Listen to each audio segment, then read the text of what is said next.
Sofía Montes, que no la hemos visto, estamos un poquito preocupados. ¿Alguien sabe algo de ella? Creo que tampoco está hoy. Hay dos personas que no hemos visto en clase y estamos un poquito, una es Sofía, bueno, no, tampoco está. Sí, si saben algo de ella, por favor, me cuentan o le dicen que nos contacten. Bueno, chicos, entonces el tema de hoy es generalidades de hongos y parásitos, pero pues obviamente para llegar a pasar, ay, gracias, María Lucía. Si no me dices, ya lo había olvidado. Ahora sí empezamos a grabar. Gracias. Entonces, listo. El tema de hoy es generalidades de hongos y parásitos. Y ya con quienes hemos tenido la oportunidad de vernos en la U, pues habrán notado que el mundo de la microbiología es tan amplio que es importante pues empezar a recoger toda esta información que ya vimos de bacterias y de virus y pues en esta ocasión de hongos y parásitos, ya que lo que ustedes están haciendo con esa primera práctica, que es como la introducción, también los está acercando a ese mismo mundo. Entonces, bueno, perdón, acá tenía que pedirles que eh, hicieran la segunda pregunta. Vamos a resolver la segunda preguntita que hay en el mismo Menti, por favor, en un minutito. Entonces, simplemente es una pregunta muy sencilla. ¿Cómo les parece que ha estado, pues hasta ahora, esta primera semana del curso versus las expectativas que ustedes tenían, que nos habían comentado? ¿Listo? Quienes quieran responder, eso lo revisamos entonces después. Bueno, entonces les decía, eh, con respecto a los hongos y a los parásitos que vamos a empezar a ver, pero que ya vimos bacterias y virus. Entonces, esta es una de las tareas que queremos que se hagan entre parejas. Si ustedes quieren, pueden establecer la misma pareja de la práctica. Por eso también es importante que nos contactemos con Sofía, porque hay una persona que está sola, ya que Sofía no se ha podido involucrar mucho en las actividades de esta semana que llevamos. Entonces, ¿cuál es la idea de esta actividad? Que ustedes hagan una estrategia gráfica de resumen, no sé cómo la quieran llamar ustedes, a mí me funcionan mucho los cuadros, a veces los sugiero, pero hay personas que les gustan los mapas mentales, pero el cuento es que sea gráfico, ¿vale? Que no sea pues textual, sino más gráfico. Y esta estrategia les debe permitir comparar los grupos de microorganismos, ya llevamos, como decía hace un ratito, bacterias y virus, ahora vamos a ver hongos y parásitos. Entonces, sería ideal que para el final de esta semana o la otra semana que ya terminamos este tema y empieza cada uno de los grupos por separado, ustedes tuvieran esta pieza gráfica construida en parejas. ¿Cuál es la sugerencia? Miren, es que ya llevamos dos grupos, ya llevamos bacterias y virus y estos son algunos de las características. Este es la estructura que he usado en otros semestres, pero me gustaría, como les decía, que sea libre, como lo quieran hacer ustedes, pero que les permita, bueno, yo ya sé cuáles son los tipos de bacterias, cómo se clasifican, por ejemplo, cómo se reproducen, etcétera. Ahora vamos a tomar nota de parásitos y de hongos, perdón, para seguir construyendo esta pieza. Eh, esta semana, pues obviamente no hubo lunes, entonces, bueno, no hubo lunes de trabajo, entonces vamos a ir hasta el viernes y el viernes el tema que tenemos en el cronograma es antimicrobianos. Ese tema es un tema aquí a nivel de introducción porque ustedes lo van a ver el semestre que viene en farmacología, pero entonces lo que vamos a hacer es una actividad en clase para lo cual necesito que hayan leído sobre ese tema. En el libro que escojan, hay apartes de antimicrobianos. De lo que más se puede encontrar información es de antibióticos, pero pues obviamente los antimicrobianos también involucran antimicóticos, antivirales, antiparasitarios, ¿vale? De acuerdo a los cuatro grupos. Hasta aquí estamos claros todos. ¿Hay alguna duda, inquietud? ¿Vamos bien? No veo por ahí nada distinto ni otro. Muy bien. Todo bien, profe, todo bien. Todo bien, todo bien. Muchas gracias. ¿Ustedes saben quién decía eso o es historia patria ya a estas alturas de la vida? El Bueno, pie, profe. el pibe. Bueno, muy bien. Alguien tenía una crucecita, pero no alcancé a ver quién fue. ¿Eso significa que no está claro o, bueno, qué pena, no? A veces no alcanzo a ver antes de que ustedes respondan. Entonces, 5 minutitos de como el repaso, el recordemos, el previously que sale en las series y que nos ayuda como a recordar en qué era que estaba el asunto cuando tenemos que parar. Bueno, entonces, las bacterias, obviamente ya lo sabemos, los que han estado en el laboratorio ya se dieron cuenta que sí es cierto que a través del microscopio se ven distintas estas morfologías, entonces se pueden clasificar por su tamaño y por su forma, principalmente la forma, tal vez es como de las clasificaciones más grandes, entonces puede haber bacilos, cocos, esos son los más comunes, los espirilos, las bacterias filamentosas no son tan comunes y tampoco se ven tan fácil, de hecho no se las mostramos en el laboratorio tampoco, pero los bacilos y los cocos sí, y la diferencia es grandísima. ¿Sí les pareció, chicos, los que han estado en práctica? ¿Sí notaron pues esa diferencia clara entre un coco y un bacilo o no? Sí, profe. Listo, gracias, Santiago.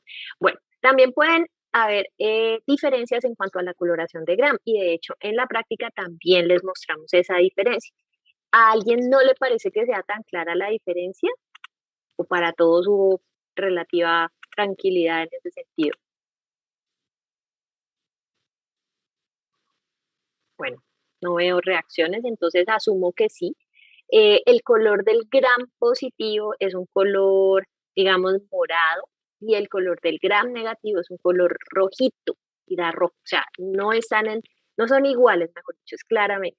Aquí también aclaro que, por ejemplo, cuando estén leyendo algo un poco coloquial en inglés, a los gram positivos o incluso en charlas, les dicen blue box, porque ese morado, el que para nosotros es morado, digamos, oscuro, se les parece al azul, digamos, a las personas que hablan inglés. Y en los gram negativos serían más hacia el lado de rojo porque la coloración que toman es esa. Bueno, con respecto al oxígeno, también hablamos que había aerobias, anaerobias, microaerofílicas.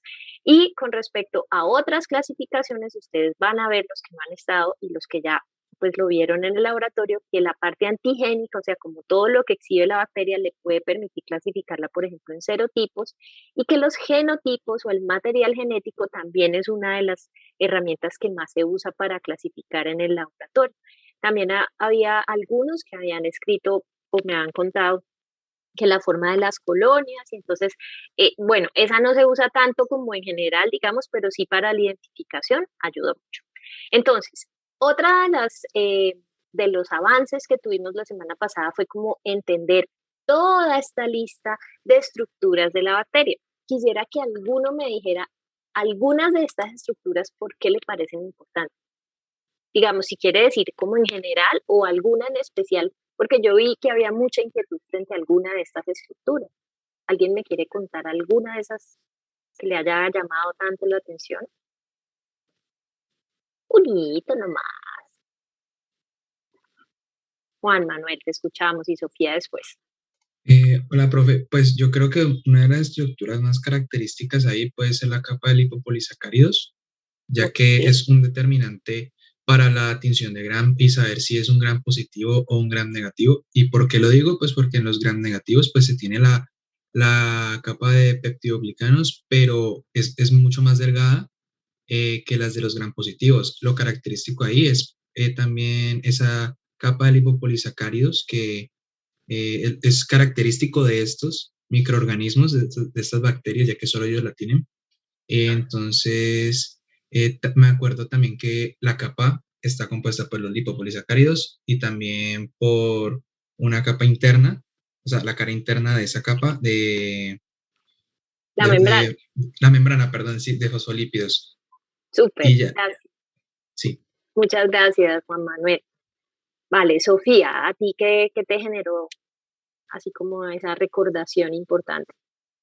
Profe, pues en cuanto a lo del material genético y pues en relación también con los plásmidos, cómo ese material genético tiene como las codificaciones para poder generar todas las proteínas y materiales necesarios, pues vitales para la bacteria, y los plásmidos ya son como más como un factor de virulencia, es decir, que le ayuda a ese microorganismo a poder sobrevivir en diferentes medios en los que necesita pues sobrevivir para poder generar como infecciones en un hospedador. Súper, muchas gracias. Y gracias a ambos porque justo tocan como los temas a los cuales quería invitarlos. Entonces, mira, Sofía menciona el material genético y bueno, todos los microorganismos que estamos viendo tienen material genético, pero el de las bacterias tiene como esa característica especial que no es gigantesco, que es pequeño, y todo lo que tú decías, que permite pues que se reproduzca, que sintetice o codifique pues para lo que después va a sintetizar necesario para su metabolismo, para su crecimiento, para su sobrevida. Perfecto.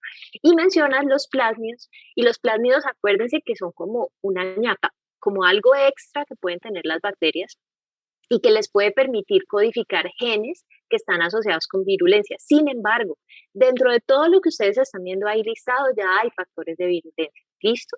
O sea, lo que mencionaba Juan Manuel, la misma estructura de la bacteria representa un factor de virulencia, porque claro, las que son gram negativas tienen lipopolisacárido y eso es un factor de virulencia. Le permite al sistema inmune identificarlo, pero también recuerden ese pedazo de endotoxina que tiene el lipopolisacárido, es aquí LPS, para los que no se acuerdan, o LOS, vamos a ver, algunas bacterias tienen lipo-oligosacárido, pero pues en esencia comparten la actividad. Entonces eso es un factor de virulencia. Todo lo que tenga la bacteria que le permita hacer más daño o lo que tú decías, Sofía, o sobrevivir mejor en ese cuerpo humano o animal, pero a nosotros nos interesa el animal humano, digámoslo así, y hacer más daño o acomodarse o crecer sin ser detectado. Todo lo que tiene que ver con eso son factores de virulencia. ¿Y por qué son importantes? Los vamos a empezar a ver desde el lunes, porque es como la manera a través de la cual hacen daño o pueden hacer más daño,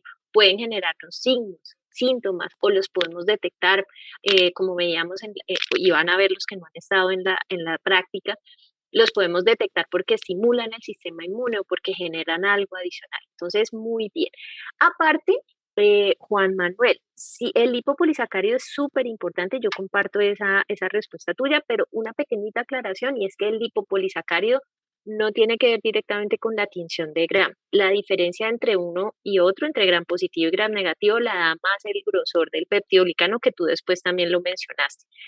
Bueno, y además de lo que ustedes dijeron, y muchas gracias Sofía y Juan Manuel, por ejemplo, la cápsula es súper importante, los flagelos, porque les permiten movimiento y ese movimiento a veces les permite a las bacterias que lo tienen esconderse o ubicarse en determinada localización.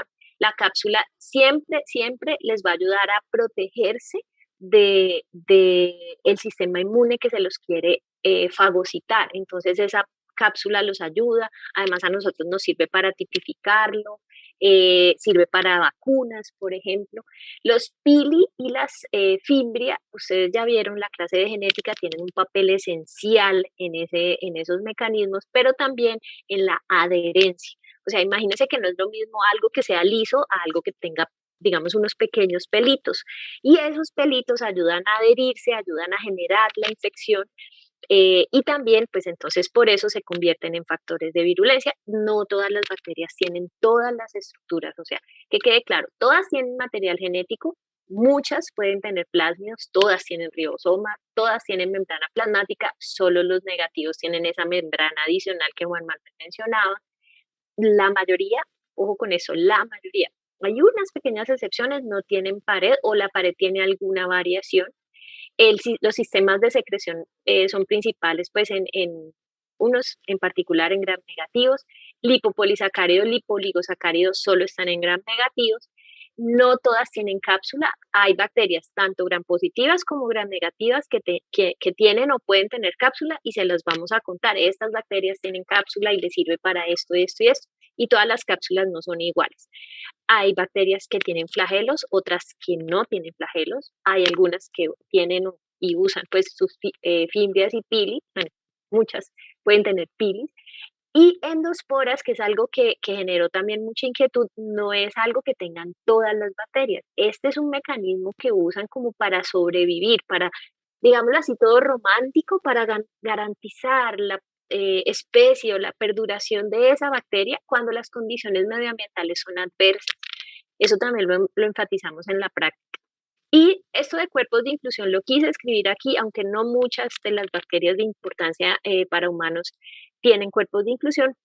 Y la capacidad de producir biopelícula, la quise también introducir acá, porque en el pasado era algo como, oh, asombroso, una bacteria puede producir una biopelícula, y hoy en día se sabe que es súper interesante, súper importante, y cada vez se identifican más bacterias que lo pueden hacer.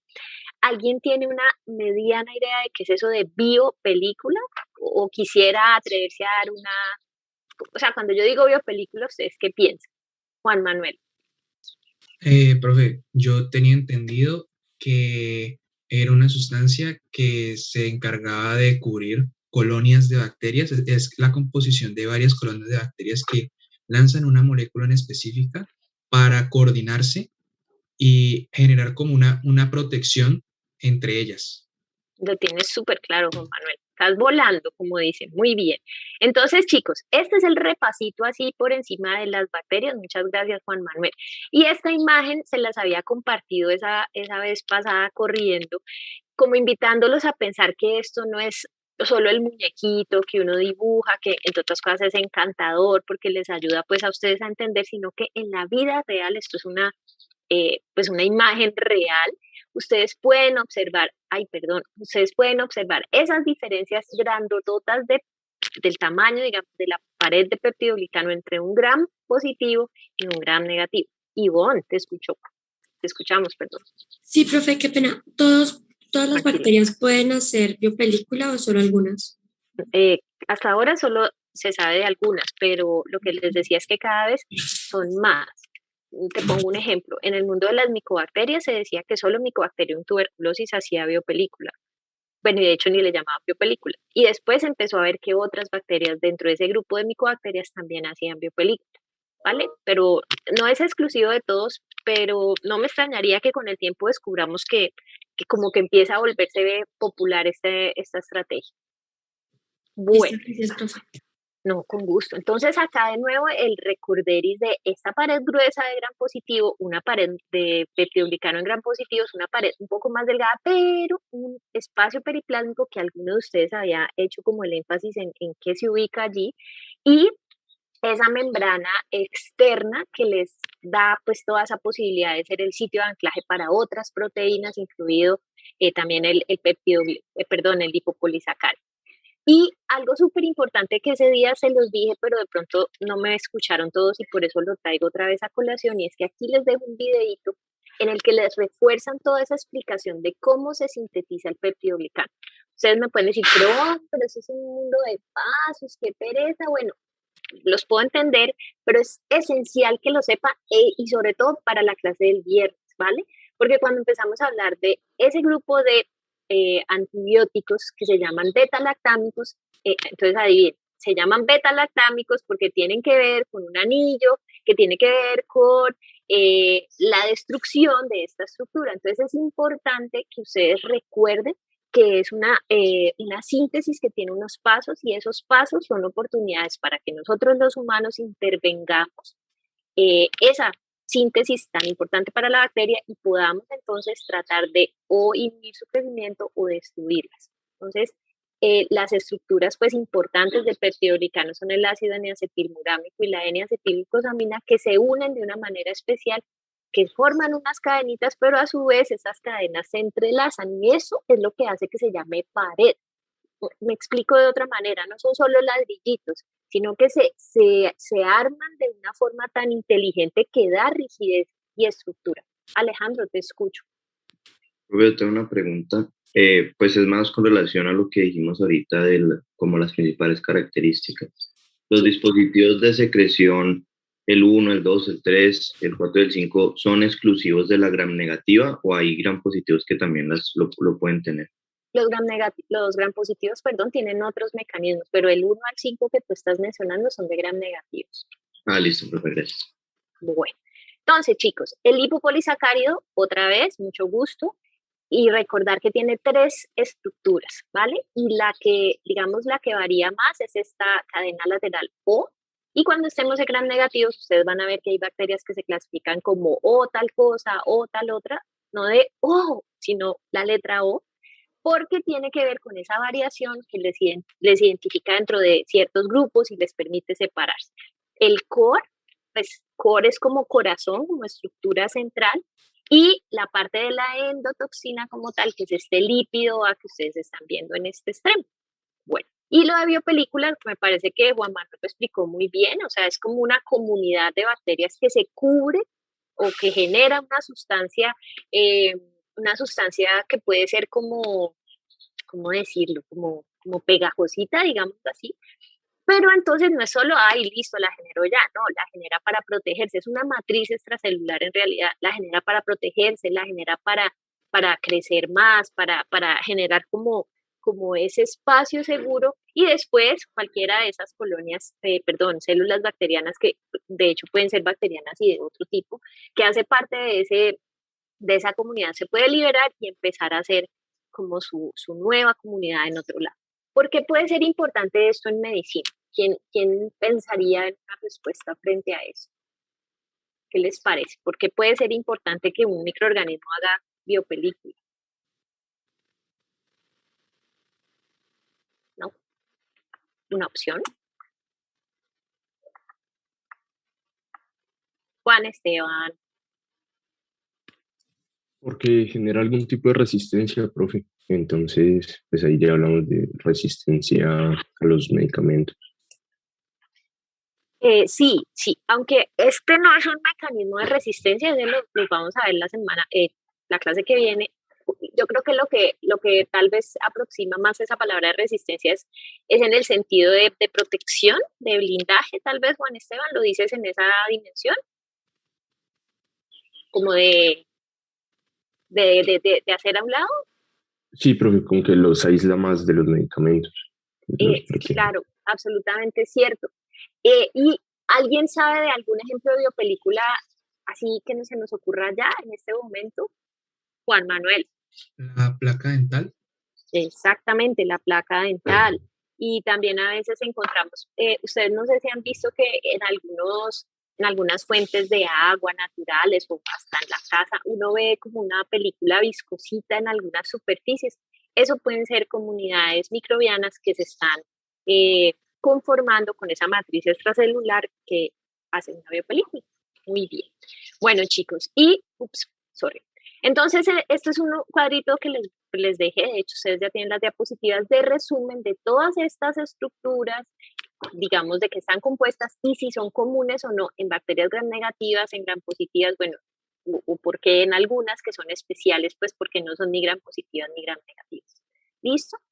Bueno, las bacterias tienen metabolismo, son seres vivos. El metabolismo de las bacterias es mucho más veloz a nuestro metabolismo, o sea, se multiplican y crecen rapidísimo, es muy versátil, y pues parte de ensamblar como pequeñas moleculitas, digamos como un almacencito para generar las estructuras que necesitan. Obviamente el metabolismo del peptidoglicano es único porque nosotros no tenemos peptidoglicano, las toxinas, incluido el lipopolisacárido, pues que tiene su fracción de endotoxina, también es único y esto es distinto a lo que nosotros como humanos pues podemos llegar a concebir. Y lo que les había dicho, recuerden que hay microorganismos aerobios, anaerobios, que facultativos en realidad son casi que la mayoría de los microorganismos porque son como lo que uno llamaría chéveres, ¿no?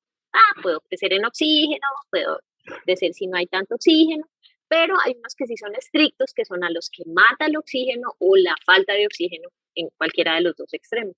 Y ese concepto de microaerófilo, que es interesante también que lo revise. Ahora, con respecto al crecimiento, las bacterias se multiplican por fisión binaria y en esa magnitud entonces tienen diferentes fases o estadios de crecimiento. Cada 20 minutos hay algunas bacterias que se multiplican, otras hasta 18 o 20 horas. Entonces, las que se multiplican cada 20 minutos, digamos, son las estándar y las que se demoran tanto como 20 horas, creo que incluso hay unas que se pueden demorar más, pues son bacterias que generalmente necesitan medios muy enriquecidos, se consideran de crecimiento lento y esto que ya también vieron o van a ver en la práctica del cultivo, pues es una de las maneras que tenemos para diagnosticarlas, para acercarnos a ellas. Y entonces, para terminar con esto de las bacterias, las fases del crecimiento bacteriano, dimos una discusión interesante porque queríamos como saber si ataco mejor aquí o en la fase exponencial o logarítmica, porque creo que a ninguno se le ocurrió ni en la estacionaria ni en la declinación o muerte, y eso es importante. Ahora, claro, el punto, y por eso les decía que no había una única típica respuesta correcta, es que en estas fases que ustedes escogieron, sí es como más efectivo atacar, o dicho de otra forma, y creo que mejor, es más efectivo el efecto, por redundar un poco, de los antibióticos en este caso, porque pues si ya se están muriendo, pues no tiene como mucho sentido. Ese día quedamos es que, claro, las bacterias tienen estas fases, pero en el cuerpo no están sincronizadas, o sea, no hay como un director de orquesta que dice, crecer y ya, sino que hay algunas que crecen dependiendo también si están en un tejido muy extenso, si hay o no oxígeno, bueno, de todas esas otras características. Pero en general, pues es importante entender que las bacterias tienen este ciclo de desarrollo, esta curva de crecimiento, y que esa curva, por lo menos in vitro, es muy importante para tratar de entender lo que pasa in vivo. ¿Listo? Bueno, chicos, cuando pasamos al lado de los virus, entonces, pues es muy importante recordar que son intracelulares, o sea, uno no ve los virus por ahí, así como las bacterias pueden estar, algunas son intracelulares, otras no, que pueden tener ADN o ARN, y ese ADN o ARN, ese material genético, es uno o el otro, tiene que estar contenido en una cápside, ¿sí? Y aquí hay una invitación grandísima, por favor no confundan cápsula de bacteria con cápside viral. Son dos cosas distintas. Recuerden que este es otro mundo, el mundo de los virus. Cuando hay algunas cosas similares, pues uno las resalta, cuando no, no. Pero es lógico que se puedan confundir porque las palabras se parecen, ¿vale? Bueno, aparte entonces, el material genético y la cápside, que lo contiene, algunos virus tienen y otros no envoltura. Y eso lo vimos y lo vamos a ver para los que no han hecho la práctica, la importancia de la envoltura, ¿vale? Los virus no tienen núcleo, no tienen citoplasma, no tienen mitocondrias, no tienen organelas, y por todo esto no se consideran seres vivos, ¿vale? Y cuando están por fuera de la célula, pues como que hasta ahí llegan, no hay nada que hacer. Ahora, otra cosa súper importante es la dimensión grandísima de tamaño comparado, por ejemplo, con las bacterias, que fue la otra. En las bacterias hablamos cerca de una micra, acá estamos hablando de nanómetros, o sea, son mucho más pequeños. Y esto es un dibujito que también alcanzamos a ver para recordar. Entonces, el ácido nucleico contenido en una cápside, que por ejemplo esta es icosaédrica, pues esa es la estructura geométrica de esa cápside. Acá el material genético, y acá hay una cápside que es distinta. Aquí se llama helicoidal, pues esto está en una dimensión que no permite verlo helicoidal, pero es una estructura helicoidal, perdón.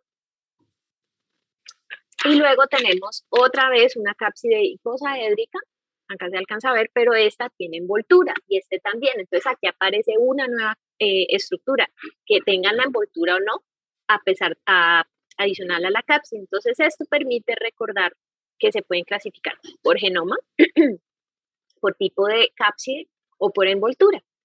Chicos, es muy probable que a ustedes se les vaya a olvidar después del curso de microbiología si el dengue es qué, si el coronavirus es, bueno, el coronavirus creo que como que no se nos va a olvidar, ¿vale? Pero lo importante no es que se lo sepan de memoria, o por lo menos para mí no es eso. Lo importante es que sepan que hay esas diferencias, porque al final ustedes van y leen tal y pascual. También pasa lo mismo con estas listas largototas. Yo, Beatriz, no les voy a preguntar, por favor, dígame todos los miembros del grupo de virus RNA. No, pero sí va a pasar que de repetirlo, ustedes lo van a aprender, entonces se van a acordar, es que el coronavirus es RNA, mírelo aquí, ¿vale? Es que estos virus de sarampión también son RNA, listo, se van a ir acordando. Y que los virus DNA son menos, y esa discusión también la tuvimos con ustedes. Entonces hay unos de hepatitis que son DNA, el de papiloma es DNA, los herpes virus son DNA, entonces ustedes lo van a ir recordando. No tiene sentido aprendérselo de memoria, tiene más sentido que lo asocien con algunas cosas y que entonces ahí ya se dé la recordación. Los virus pueden tener genoma lineal, circular, de doble cadena, de cadena sencilla. Bueno, esa es otra parte que seguramente van a revisar. Y súper importante, además también lo van a ver con Eliana, que los virus primero se absorben, o sea, como que tienen, muchas veces la envoltura funciona para eso, para esas estructuras como de reconocimiento, entonces como la llavecita, otros que no tienen, pues igual generan otra manera. Entonces, primero, el virus con la célula se absorbe, le dice, sí, me deja entrar, tengo la llave, listo, penetra, lo dejan entrar, empieza a replicar su material genético a la vez que se replica el material de la célula, empiezan a sintetizarse las proteínas de lo que necesite el virus, ¿vale? De la cápside, de la cubierta, de lo que sea, y se ensamblan para luego salir, ¿sí? Esta liberación, pues obviamente es la que genera una nueva infección en unas nuevas células, ¿vale? Pues porque aquí entró uno, salieron tres, aquí en el dibujito nada más, pues obviamente habrá al menos 3 células potencialmente infectadas con este virus. Y algo súper importante, chicos, la infección viral puede ser aguda, que es la que hemos sufrido casi toditos, que resfriado, mal llamado gripa, que faringitis, bueno, etc. También puede ser persistente o crónica. Hay unos tipos de virus, ustedes los van a ver, que generan esta infección, o algunos que generan infección latente, ¿vale? Se va a quedar allí y en algún momento va a haber una reactivación o puede haber una reactivación. Bueno, y entonces, sí, Natalia, te escucho. Profe, qué pena una pregunta. En el anterior gráfico que veíamos sobre esas etapas del ciclo de infección viral, ahí se podría decir que el virus tenía como una envoltura y que ya pues luego cuando estaba ingresando a esa célula como que se desaparecía o... Sí, eso pasa a veces. Los virus envueltos dejan esa envoltura porque la envoltura muchas veces es una bicapa lipídica o algo así. Y cuando vuelven a salir, vuelven y toman esa envoltura. ¿Sí? No estoy diciendo que sean igualitas pues todas las envolturas, pero sí, sí señora. Gracias, profe. Bueno, chicos, entonces ya habiendo hecho este repaso express, les voy a pedir que entren a un Menti diferente. Se los estoy escribiendo por el chat de aquí. ¿Listo? ¿Todos ya lo revisan? ¿Lo ven? Por favor. O sea, ¿me confirman si lo ven? Sí, profe. Listo. Entonces, hagamos esa distribución. O sea, hicimos este súper repaso. Ustedes leyeron para lo que vamos a hablar ahorita. Entonces, díganme, ¿cómo ordenan esos microorganismos de acuerdo a la complejidad? O sea, para ustedes, ¿cuál sería el orden de acuerdo a la complejidad? ¿Listo? Es esta imagen la que están viendo, ¿vale? Bueno, entonces un minutito para eso y seguimos avanzando. Ahora sí vamos a entrar al tema de hongos y parásitos. Muy bien. Bueno, ya van 6 respuestas y esto está cambiando a la velocidad del rayo. 8, 9, 11. Cuando llegue a, ¿qué será? Estamos conectados en este momento 71, pero hay algunos, 73, perdón, menos yo. Hay algunos que están duplicados, si no estoy mal. Bueno, llevamos 30 respuestas. Muy bien, ya estamos en la mitad, entonces yo creo que ya puedo mostrarles y los demás pueden seguir votando. Entonces, para ustedes, chicos, el colectivo de estudiantes de medicina de tercer semestre de la Universidad ICESI que están viendo microbiología, las bacterias son más complejas que los hongos, luego los parásitos y luego los virus. Eso es lo que estoy leyendo yo aquí. ¿Quién no está de acuerdo con esta clasificación? Claramente quien votó distinto, pero el colectivo se quedó ahí. ¿Todos están de acuerdo? Sofía y Gabriela. Profe, pero ¿cómo así? O sea, digo, ¿por qué no estoy de acuerdo? Claro. Ah, ok. Pues según yo, según lo que yo había entendido, los hongos tendrían que ser más complejos que las mismas bacterias porque pues pertenecen al reino eucariota. En cambio, las bacterias pertenecen al reino procariota y pues ya por tal, pues no serían tan complejas. Igualmente los parásitos también pertenecen al reino eucariota, entonces también serían un poquito más complejos que las bacterias. Y ya lo último, sí estoy de acuerdo que son los virus. Perfecto. Y Gabriela, creo que fue la otra persona que levantó la manito. Hola, profe, sí, yo estoy de Hola. acuerdo con Sofi y para mí los hongos deberían ir antes que las bacterias por la misma razón de que son eucariotas. Listo. Y yo estoy de acuerdo con ustedes dos. Y curiosamente las primeras respuestas tenían a los parásitos arriba y de un momento a otro las bacterias subieron. Eso me deja pensativa.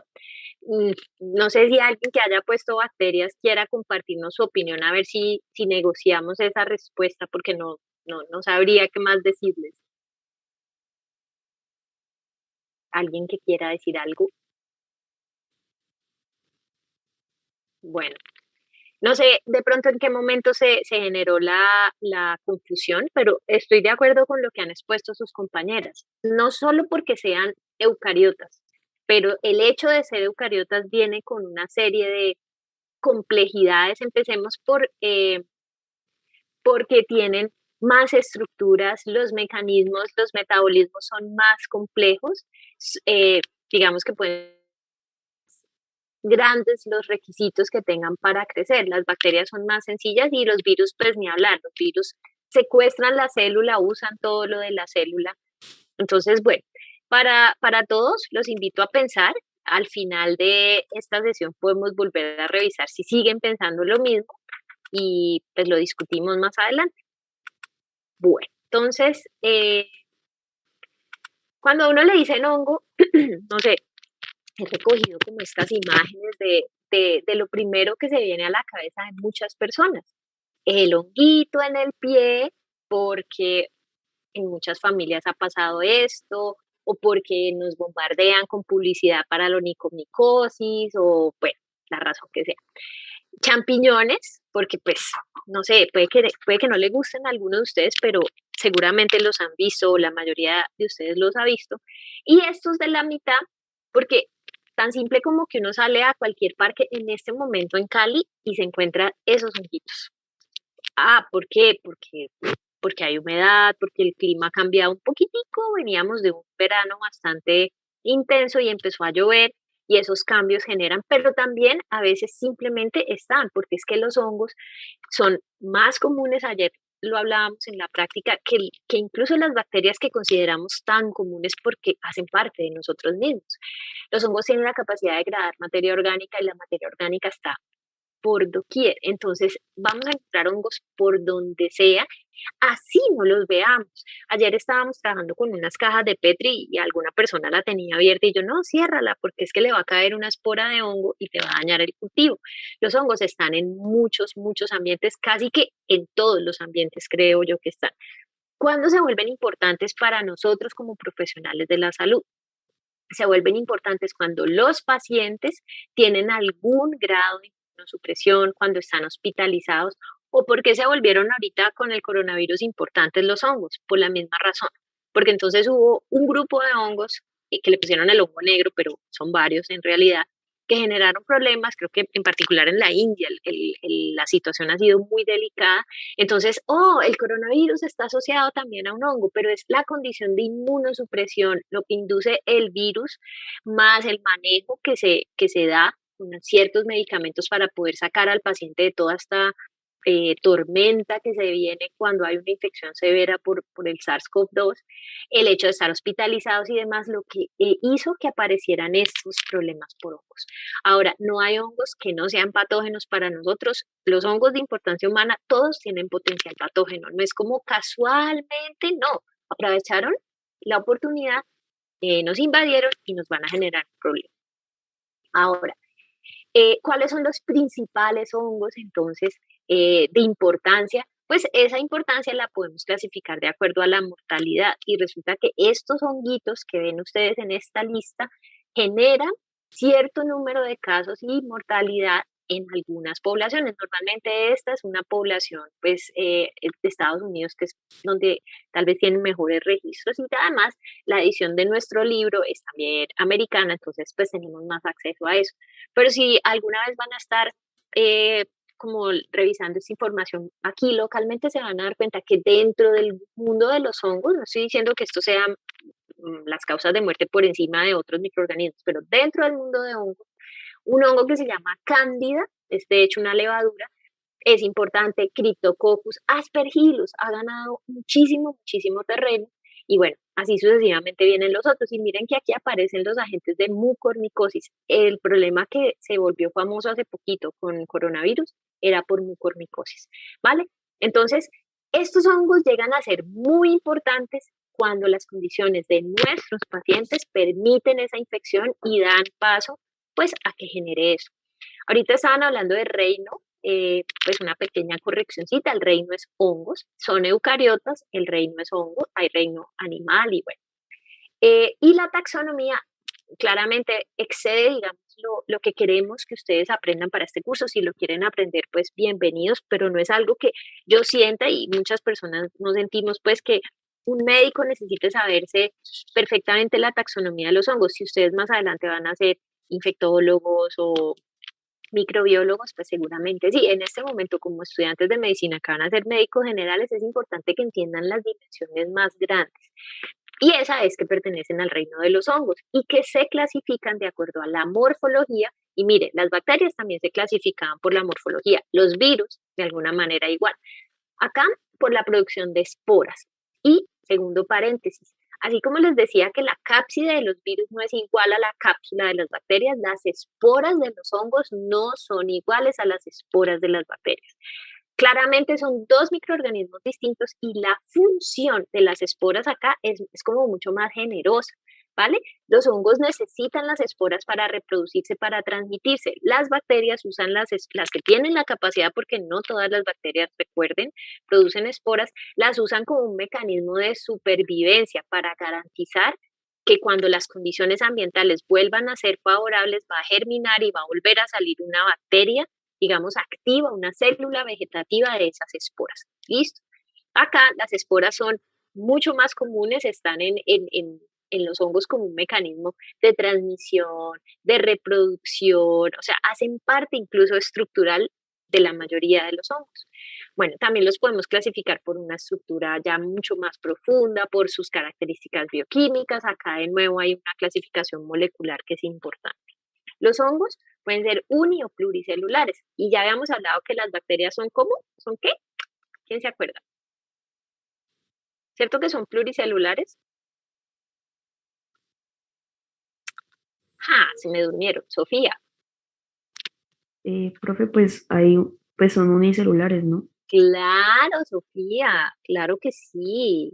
Claro que sí. O sea, imagínense una bacteria pluricelular, eso donde no nos cabe, mejor dicho. Y los hongos sí, y ahora vamos a ver que los parásitos también. Entonces, ¿se acuerdan que estábamos haciendo un cuadro o una imagen, una estructura gráfica de repaso? Ahí van muchas diferencias de las cuales estamos hablando. Y hay estructuras que se llaman levaduras, que son redondas, y hay estructuras que se llaman mohos, que son como el típico honguito que uno ve cuando el pan está con hongos o algo así, que tienen hifas o micelio, y las hifas, ojo chicos, no es hijas, es hifas con F, son como esas estructuras que uno puede ver. Si pusiéramos, por ejemplo, el pancito al que le salió el hongo así, veríamos como no sé, como un algodoncito, como un arbolito, hay algunos que lo describen así, que hace parte de esa estructura que van a conocer que se llaman hifas, y el conjunto de hifas hace el micelio. Y ojo, hay hongos que son levaduras, hay hongos que son mohos y hay hongos que son los dos. Y eso dependerá de la temperatura a la cual estén creciendo. Entonces, las levaduras, aquí mucho gusto para los que ya fueron a la práctica y para los que van a ir. Esto es como se ve un cultivo, y muchos pueden decir, profe, se parece a una bacteria. Y la verdad es que sí, pues uno a este nivel de pronto puede decir, se parece muchísimo, ya después empiezan a ver que las colonias son un poquito distintas, etcétera, etcétera, pero se parece. A nivel microscópico es esta imagen que les estoy señalando acá, y esta es una levadura gemando, o sea, está saliendo otra levadurita de la mamá, digámoslo así, o brotando. Entonces, pues esto ya les está diciendo que este es un mecanismo de reproducción de ellas, son una sola célula, no tienen pues algo adicional como los filamentos que veíamos, son ovales o circulares pues, y lo que sí puede haber es que pueden salir pseudohifas, o sea, estructuras medianamente parecidas a las hifas, pero que en realidad no son hifas. Bueno, acá tenemos a los mohos, que les decía que es todo lo contrario. Entonces, esto que estoy señalándoles acá que dice A o B son las hifas, son como esos tallitos, si se quiere. De hecho, en algún momento los hongos se confundieron con vegetales, se creía que eran vegetales hasta que se avanzó pues en el conocimiento y se separaron, y pueden estar tabicadas, que es que tú sabes exactamente dónde hay una estructura, luego la otra, o sea, cada una es una, o no, y se llaman cenocíticos, o sea, es como una autopista en la cual no hay esa separación. Cuando hay muchas hifas, o sea, el acúmulo de hifas hace el micelio, o sea, miren, eso es lo que uno llama micelio, ¿vale? Esa ya expresión visible de las hifas. ¿Qué más les puedo decir? Estos tabiques se dan pues como para dividir, pero están conectados, o sea, de todas formas se permite esa conexión, y la reproducción de este tipo de hongos se da por las esporas, o sea, recuerden que las acabamos de ver, y puede haber reproducción sexual o asexual. Entonces acá vemos, por ejemplo, las hifas representadas, esto es un aspergillus, y acá vemos el agar, o sea, esto es microscópico y esto es ya macroscópico, como lo van a ver en el laboratorio. De nuevo, entonces, las cifras aquí ya una imagen un poco más real. Miren esta separacioncita, pero que de todas formas permite algo de comunicación. Y acá de nuevo, una IFA que no tiene segmentos y una que sí tiene segmentos. En esta, por ejemplo, en esta estructura se puede ver el núcleo, acá lo tenemos en las demás, los tabiques, etc. Bueno, chicos, brevemente, pues las esporas, como les decía, son súper importantes. De las esporas pueden desarrollarse las hifas, pero también las esporas pueden ayudar a generar esa levadura. O sea, depende de la temperatura, depende de las condiciones, depende del hábitat, depende de muchos factores. Obviamente se van a dar los distintos ciclos que tienen los hongos. Ustedes lo mencionaron muy bien, son eucariotas. Eso hace parte de lo que nos invita a pensar en esa complejidad. Y resulta que los hongos tienen membrana, como todos los eucariotas tienen esas membranas, pero esas membranas tienen quitina. Esa quitina es un componente que también se ve en el exoesqueleto de algunos animales, que los hace duros, que los hace distintos. Entonces uno empieza a pensar, wow, estos microorganismos de verdad son especiales, o sea, tienen unos compuestos que no son ni siquiera parecidos a los nuestros humanos, pero eso siempre ha sido una oportunidad para pensar en cómo atacarlos, en cómo controlarlos o en qué sacar de estas estructuras fúngicas para el beneficio de los humanos, ¿vale? La pared de los mohos es rígida, es dura, y pues eso tiene que ver también lógicamente con esa quitina. Y la membrana en la pared, quitina en la pared. Y la membrana de los hongos no tiene ergosterol, ¿vale? No tiene los mismos compuestos nuestros, tiene una diferencia. Entonces, sí, todos tenemos membrana citoplasmática, pero entre membrana y membrana hay algunas diferencias. Bueno, la respiración de los hongos, sí, Sofía, te escucho. Profe, una pregunta. Es que ahí decía que la quitina era N-acetilglucosamina. Entonces te quería preguntar si eso era como el conjunto de muchas de esas moléculas que formaba la quitina, porque es que también habíamos visto en las bacterias que también tenían N-acetilglucosamina como Sí, un azúcar. la composición de la pared de las bacterias del peptidoglicano es la sumatoria de unidades de N-acetilglucosamina y N-acetilmurámico. En, eh, en los hongos está presente la N-acetilglucosamina, está presente en esta quitina, pero de lo que te decía, también hace parte del exoesqueleto de otros. No es, espérate, yo me devuelvo, ¿vale? No es exclusiva de estos, pero hay variaciones. Esto no es exclusivo de N-acetilglucosamina, hay mucha más complejidad en la estructura que esto, ¿vale, Sofía? Acá no vamos a entrar como en el detalle de la síntesis de la quitina de los hongos, pero sí es importante que lo tengas en cuenta. No es la misma estructura que tiene el peptidoglicano, de hecho aquí no hay peptidoglicano. ¿Se parece? Claro, ese componente. Bueno, entonces, pueden tener también respiración aerobia más que anaerobia, o sea, no es que uno hable de un hongo anaerobio, no es precisamente lo más común. Tienen un crecimiento súper lento. Recuerden que acabamos de repasar que las bacterias pueden ser muy rápidas, 20 minutos, o un poco más demoradas como horas. Los hongos, por regla general, se demoran. Las levaduras son más rápidas que los mohos, pero por regla general los honguitos se demoran más. Son heterótrofos y esa era otra característica que ustedes han discutido cuando hicimos el taller de bacterias.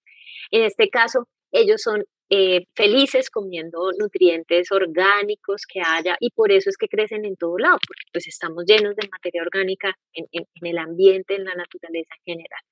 Y miren que los hongos para muchos son como pequeñas fábricas y ellos producen metabolitos, entonces podemos obtener etanol, glicerol a través del metabolismo de algunos hongos y para eso los usamos muchas veces los humanos, pero también los hemos usado para antibióticos.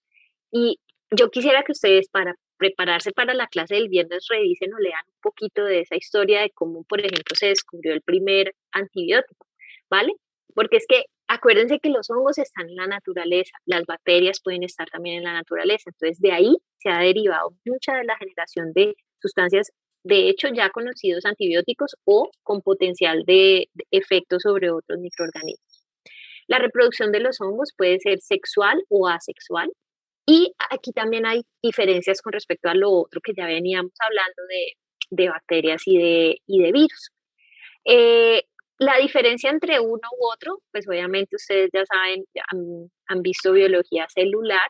En la reproducción sexual se da una recombinación y hay pues obviamente la posibilidad de variabilidad genética, en la reproducción asexual no. Y aquí de nuevo las esporas tienen un papel, entonces también en la reproducción ustedes van a ver un papel de las esporas de los hongos.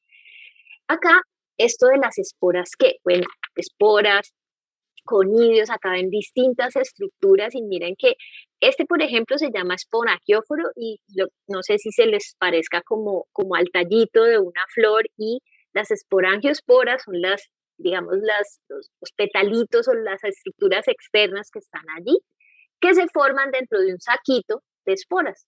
Acá tenemos, por ejemplo, artroconidios y esta estructura a algunos se les puede parecer a esta estructura, pero esta está abierta, ¿vale? Aquí no hay ninguna bolsa o saco cubriendo o protegiendo esos conidios. Los artroconidios son como tabiquitos finales, como la última fragmentación de unas hifas y son casi siempre pues en esa estructura como un rectangulito más rígido que termina siendo pues el más distal de esta formación. Y los clamidoconidios, perdón, son como una, no sé, como una raquetita. O sea, acá no vale la pena de pronto dedicarnos mucho más, ustedes lo van a ver cuando empiecen a ver los distintos hongos y las distintas estructuras que tiene cada uno. Simplemente se las mostramos como para que vean esa diversidad y empiezan a entender que no todos, obviamente, los hongos son iguales ni se reproducen de la misma manera ni morfológicamente se presentan tampoco de la misma forma. Ahora, hablamos en algún momento de pseudohifas y acá entonces están como esas levaduritas que empiezan a generar esos brotes que pueden parecerse a una hifa, por eso se llaman pseudohifas. Y esos brotecitos se llaman blastoconidios. Los hongos también tienen divisiones, son bastante complejas acá como para simplificar. Están la mayoría dentro de Ascomycota, también tenemos algunos basidiomycotas, glomerulomycota y algo muy importante es que hay una clasificación de hongos que se llama microspora. El ejemplo de hongo aquí es el microsporidium, pero esto lo van a ver en parasitología. ¿Por qué? Porque en el pasado, digamos, había esa confusión de si era parásito, de si era hongo. Y clásicamente se estudia por tener un ciclo y demás dentro de los parásitos, pero es un hongo, pertenece a los hongos. Entonces este lo vamos a ver acá. Los demás, o sea, Cándida, Cryptosporidium, Mucori, muchos otros que están viendo acá en los dibujitos, los van a ver dentro del módulo de micología. Bueno, y también los hongos permiten una clasificación adicional que de hecho es casi que la clasificación que vamos a usar para presentárselos a ustedes de acuerdo a la micosis en la cual participan. Entonces, empezamos de la parte más externa a la parte más interna. Entonces, van a ver primero micosis superficiales y cutáneas, que son las más comunes, que algunos de ustedes pueden haber tenido, algún honguito en piel, o en pelo, o en uñas, etcétera. Las subcutáneas, que ya claramente han ganado un acceso, bien sea por inoculación, que casi siempre es el caso, al tejido subcutáneo y que pueden tener una diseminación ahí local o vía linfática a otros órganos. Las micosis sistémicas, que también se conocen como endémicas porque afectan órganos y tejidos profundos, muy importante acá, pulmón es uno de los como clásicos, pero hay obviamente posibilidad de diseminación a casi que cualquier parte del cuerpo. Y un ejemplo clásico es un hongo que van a conocer muy bien, que se llama Histoplasma capsulatum. Y las oportunistas, como su nombre lo dice, es aquellas que toman lugar en pacientes con alguna condición, pero de todas formas en estas otras tres también hubo una condición que le dio como la licencia al hongo de hacer esa invasión y de generar ese daño. Esa condición puede ser, por ejemplo, accidental, porque puede ser como una inoculación por algo que haya sucedido, o también porque respiraron un espacio que estaba, digamos, lleno de este hongo, pero también la persona tenía una condición adicional, a veces no es tan fácil encontrarla, y cada vez más son frecuentes casos, por ejemplo, de histoplasma o de otras micosis que pertenecen al grupo sistémica sin que haya como algo tan dramático que diga, sí, esto fue lo que dio como lugar a esa micosis. Eso está pasando hoy en día, chicos. Ahora, esta clásica, las criptococosis, pues como micosis oportunistas, y se van a encontrar algunos hongos que pueden estar en, por ejemplo, la clasificación cutánea, pero también como oportunista. ¿Por qué? Bueno, porque es que hay hongos que tienen esa capacidad. A nivel oportunista ya van a producir una infección mucho más compleja, más diseminada, más profunda. Perdona que por acá alguien me está escribiendo. Listo. Alguien me está preguntando lo de inoculación traumática, que cómo así que sucede esto y que el sistema inmune produce una hiperplasia epiteliomatosa. Listo. Resulta que, por ejemplo, un jardinero pues está trabajando, puede o no tener elementos de protección personal, pero digamos, jardinero o una persona que trabaja en la selva, para ponerlo un poco más extremo, recibe como una inoculación de una rama, se chuza, se inserta, se la retira, puede que se limpie, puede que no. El resto es lo que tú estás describiendo. Esa reacción del sistema inmune de esa persona puede producir una hiperplasia, un sobrecrecimiento de tejido que va a generar, aparte del crecimiento del hongo, una reacción ahí local. Y muchas veces lo que sucede es que no se presta atención a estas condiciones y evoluciona lentamente, por eso se habla a veces de cuadros crónicos, y cuando ya, digamos, está consultando porque es que en piel tiene como una especie de tumorcito o de algo así muy llamativo, pero cuando se devuelven, incluso llegan a hacer una biopsia, encuentran que sí, que hay esa reacción, como tú estás mencionando, o sea, un hipercrecimiento de las células humanas, pero que el hongo está allí también. Entonces es que el hongo entró de manera traumática, accidentalmente, pero también que el sistema inmune reaccionó. Y gracias por hacer ese comentario, porque en algunas bacterias, digamos que en muchas, en virus, en parásitos y en hongos, el sistema inmune es parte, digamos, de la solución, pero también del problema. Hay quienes piensan que a veces cuando el sistema inmune no responde, no hay enfermedad. No es del todo cierto porque también se necesitaría el sistema inmune para ese ataque y esa contención. Pero sí, muchas lo van a ver así por encimita, con leishmaniasis, con tuberculosis, con esta micosis que de pronto me estás hablando de esporotricosis.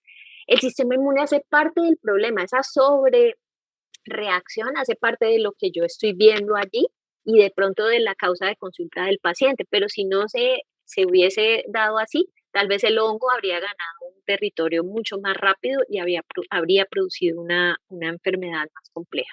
Y lo mismo sucede con otros microorganismos. Entonces, chicos, el mensaje de todo esto, que es como mucha información a veces, es, primero, que son microorganismos diferentes, que pertenecen a un grupo distinto a pesar de que comparten aún así algunas características con otros grupos, que definitivamente están en todo lado. Tenemos un chance altísimo de exponernos a hongos y que nuestros pacientes, los que ustedes van a tener en el futuro, pues puedan tener una micosis dependiendo de otras condiciones acompañantes y demás. Luego no nos podemos olvidar, debemos siempre pensar que los hongos existen. Por desgracia, digámoslo así, no es frecuente pensar en hongos, ¿vale? Como que es lo último en lo que uno piensa. Y sí, es cierto que no son tan comunes, pero no los podemos olvidar. Los hongos se pueden dividir entonces de acuerdo a su morfología, pero también, y muy importante, de acuerdo a la micosis en la cual estén asociados. Entonces ahí se van a cruzar esas otras clasificaciones taxonómicas y van a ganar importancia para ustedes esas clasificaciones que se asocian con la clínica en la cual están involucrados estos microorganismos. ¿Y cómo hacen daño los hongos? Natalia, te escucho. Profe, una pregunta. Con respecto a la clasificación, de acuerdo a los oportunistas, que dijimos pues que los otros también podrían decirse que son oportunistas, pues porque siempre debe haber como esa propagación pues para lo del hongo. Pero entonces, ¿por qué se diferenciarían como tal de los solo oportunistas? Si los otros pues también ven como la oportunidad también para infectar. Entonces, ¿es por la severidad o por Por qué la se les...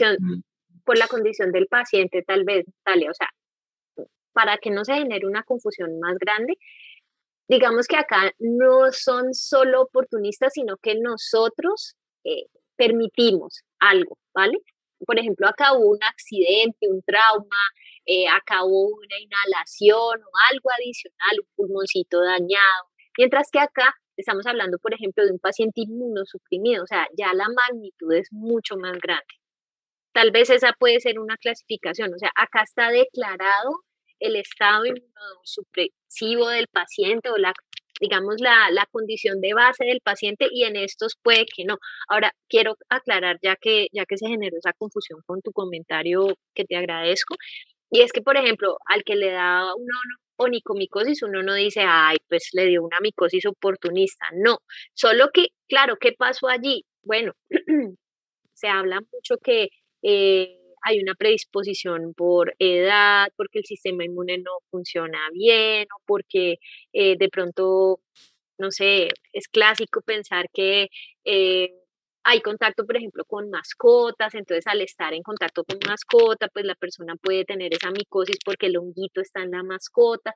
Entonces allí es como que el humano tiene alguna condición que lo acerca a ese honguito, ¿vale?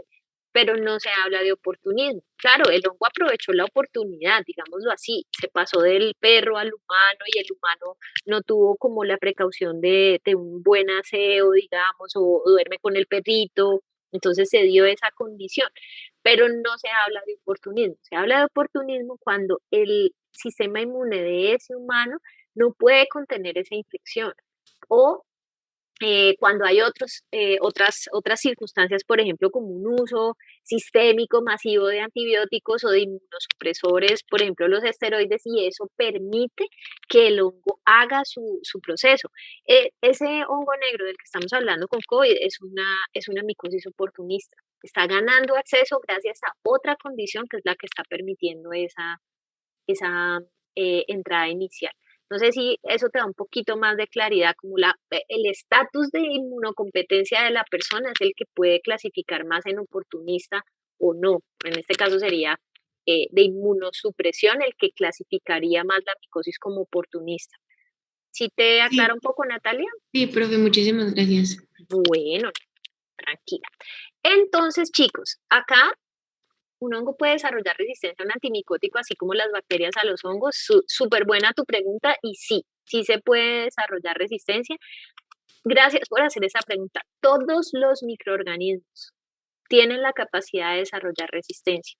Vamos a mirar muy enfocado pues a bacterias, la sesión que tenemos el viernes, porque es lo que más se ha trabajado y lo que más se conoce, pero todos los microorganismos pueden desarrollar resistencia y de hecho, peor aún, hay microorganismos naturalmente resistentes y los hongos nunca se van a tratar con antibióticos porque es que los antibióticos están dirigidos a bacterias. De hecho, muchos antibióticos están derivados de hongos. Los hongos los produjeron para quitarse de encima esas bacterias. O sea, el hongo no va a ser susceptible a un tratamiento con antibióticos. Se necesitan antimicóticos y los antimicóticos tienen ese reto precisamente de cómo destruir estructuras micóticas que son más complejas, que son eucariotas sin hacerme daño a mi propio cuerpo, que también es eucariota. Es súper buena tu pregunta y naturalmente por mutaciones y demás los microorganismos pueden desarrollar resistencia. Cuando vean, creo yo que malaria, Diego les puede contar que incluso antes de que se comercializaran algunos antibióticos, perdón, algunos antimaláricos, había resistencia. Entonces, ¿pero cómo es posible? Pues resulta que en particular algunas sustancias que también provienen de la naturaleza están allí y los parásitos están expuestos a esas sustancias y se puede o pueden desarrollar mecanismos de resistencia que solo se hacen evidentes cuando tú le das el tratamiento a un paciente y el paciente resulta no respondiendo. El paciente no es el resistente, es el microorganismo el que es resistente frente al tratamiento que tú le estás dando.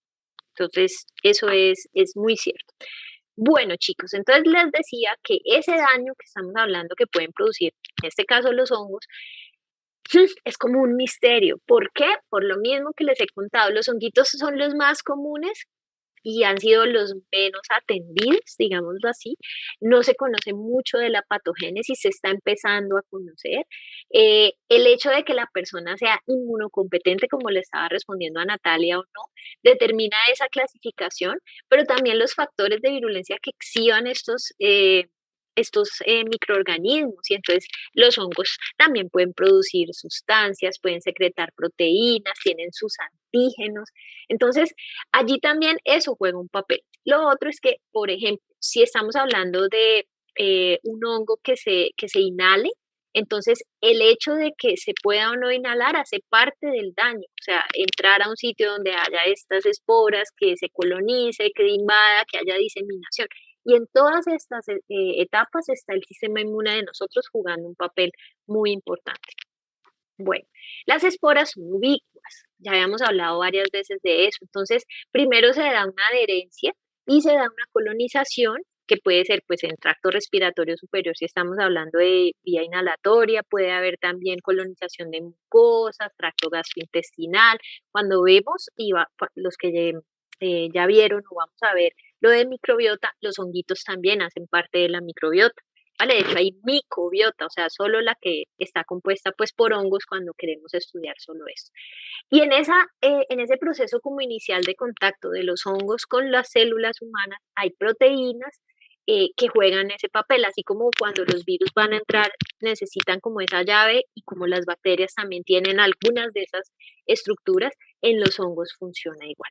Ya para atravesar, o sea, para decir, bueno, yo me quedo aquí, yo empiezo a invadir, son necesarias otras condiciones en los hongos. Entonces, podemos tener que puedan ser resistentes a la fagocitosis o que produzcan alguna sustancia que les permita atravesar barreras tisulares o que cambien de fase, de estadio. Entonces, eso también, ese dimorfismo, o sea, que primero, digamos, nos infectemos como con la fase moho y en nuestro cuerpo se vuelvan levaduras, eso también vuelve loco al sistema inmune y demás, y allí es importante, entonces, eso para la patogénesis. Y como les decía, la capacidad de producir sustancias que también producen, por ejemplo, las bacterias, no las mismas, pues, pero pueden producir como eh, una suerte de proteínas que ataquen distintos tejidos. Entonces, hay elastasas, pues, para ciertos tejidos, proteasas, queratinasas, imagínense, para la piel y para los anexos a la piel.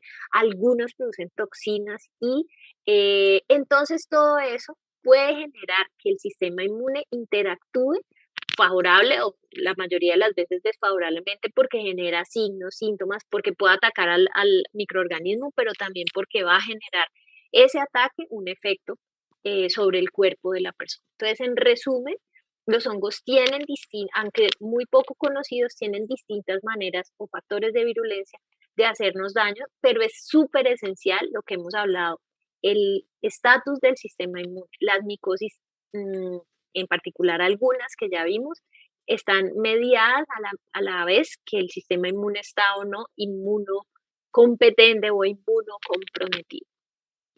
Aquí hay unos ejemplos muy por encimita porque la idea no es como profundizar tanto, de cuáles son como, digamos, comillas, malitos, o sea, que tú no vas a encontrar nunca un honguito de estos haciendo nada cándido por ahí. Blastomices, coccidioides, histoplasma, o sea, si está, tiene la capacidad de hacer daño. Y algo que se plantea como un factor de virulencia es que estos hongos tienen la capacidad de crecer a 37 grados, porque la mayoría de los hongos están a temperatura ambiente.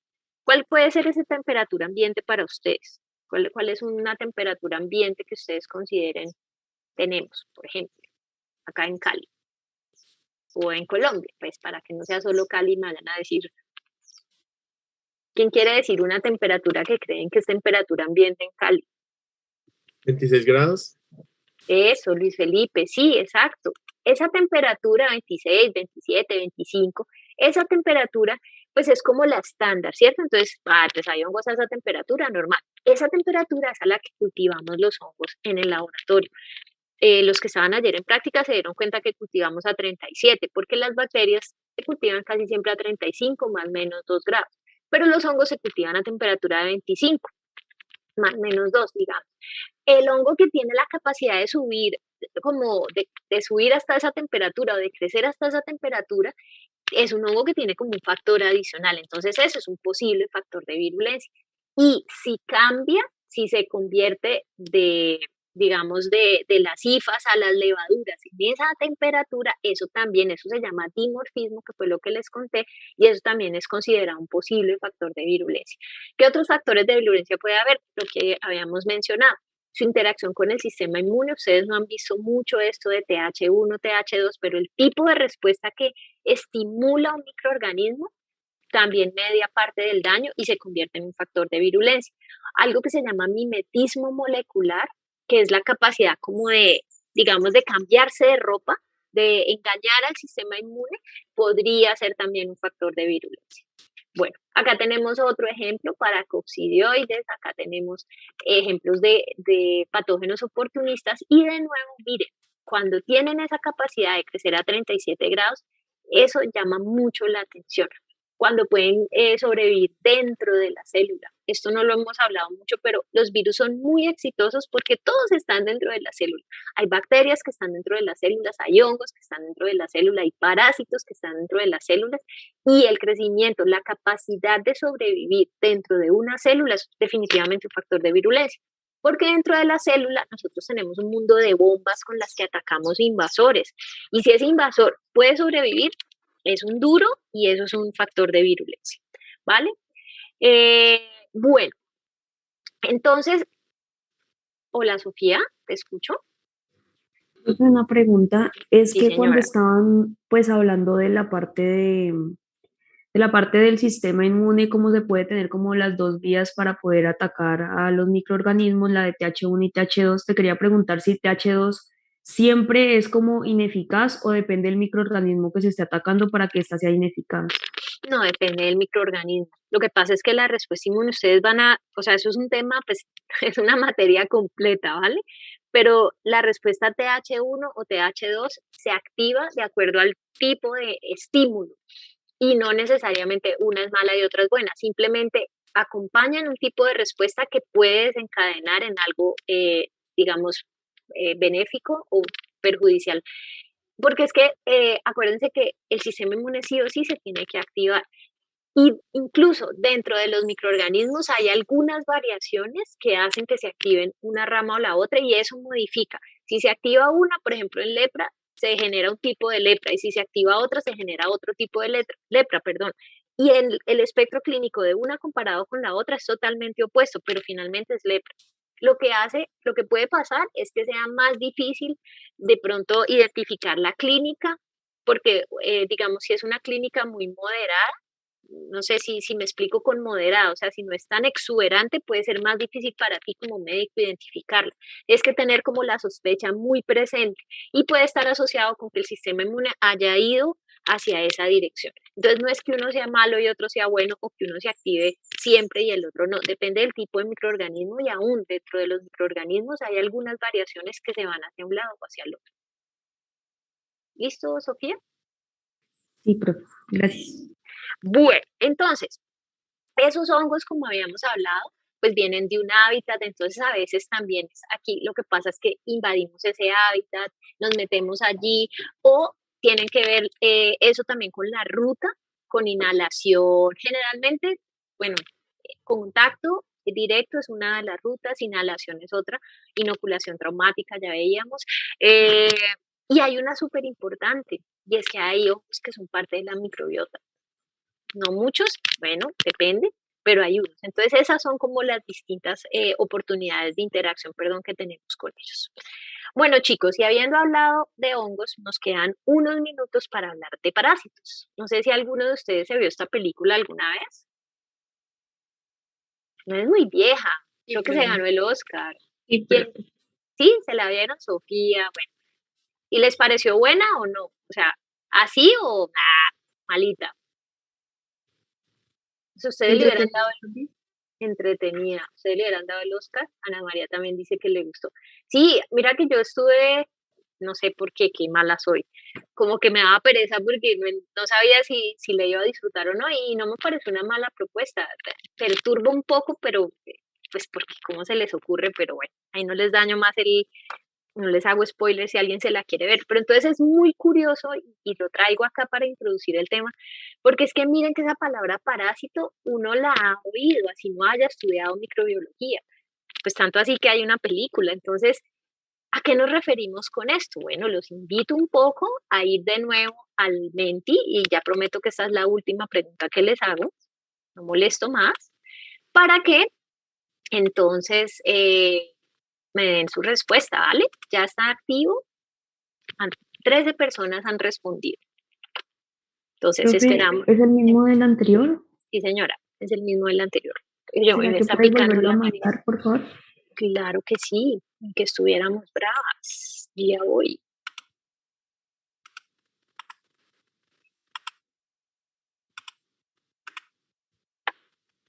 Ups, ¿qué hice?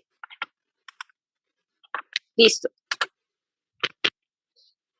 Bueno, entonces ya tenemos 34 respuestas.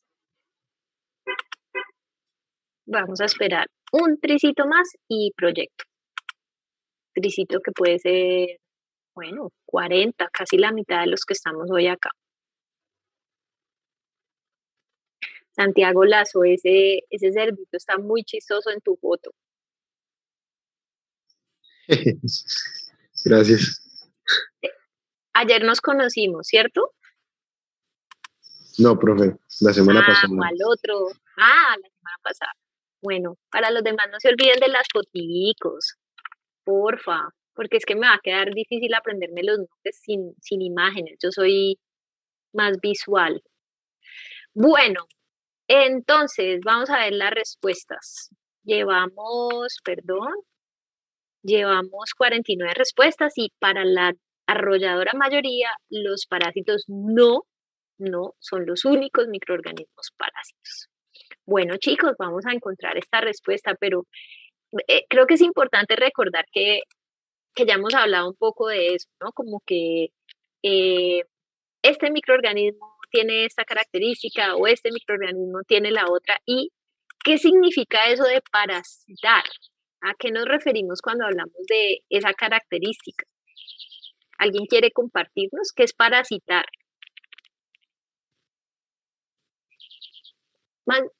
Uy, bueno, voy a darle la palabra a dos.